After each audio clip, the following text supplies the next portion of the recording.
job at desensitizing him to like everything grooming related, even though he gives me those death stares and pretends like this is the most trauma.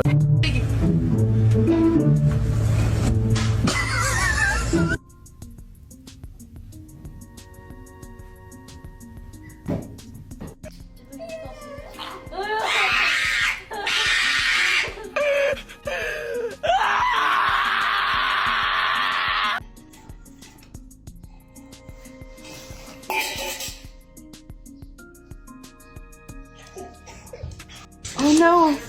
Oh no! Did he take it?